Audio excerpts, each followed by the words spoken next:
Bago lumabas ang warrant ng Sandigan Bayan, binigyan ni DILG Chief John Vic Remulla ng choice si Senador Jinggoy Estrada. Suko o aresto?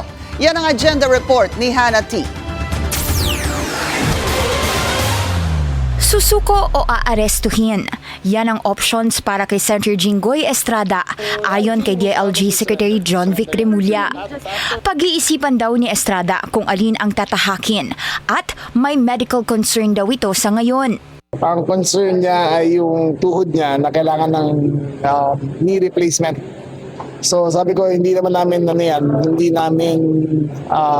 it's beyond our jurisdiction. So sa Sandigan na lang siya matapaniwala.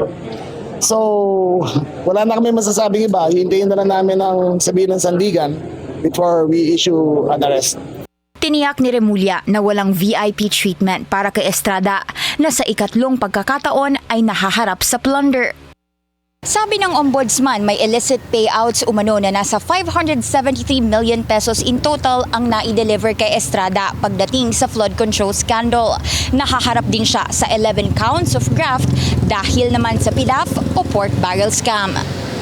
Nirekomenda ng ombudsman ang no bail o walang piyansa para sa mga kasong kinakaharap ng senador. After the third time, this is the third time, nasanay na naman siya sa kung anong gagawin niya. Una nang sinabi ni Estrada na inihahanda na ng kanyang kampo ang mga kaukulang hakbang para maipakitang may irregularity sa proseso ng kanyang kaso. Hindi raw kasi nabigyan ng sapat na timbang o konsiderasyon ang isang Senate letter na wala raw siyang anumang record of insertion sa 2025 national budget. Hindi rin daw siya nabigyan ng pagkakataong mapag-aralan ng maayos ang DOJ at Ombudsman resolution para makapaghain ng motion for reconsideration bago maisampa ang kaso sa Sandigan Bayan. Kapansin-pansin din umanong mula nang magpalit liderato sa Senado noong May 11. Naging mabilis daw ang pag-usad ng mga kasong kinasasangkutan ng Senate Majority Bloc. Sa kabila nito, ani Estrada, if this is the price he has to pay for standing by his principles, then so be it. Para sa agenda, Hannah T. Billionaire News Channel.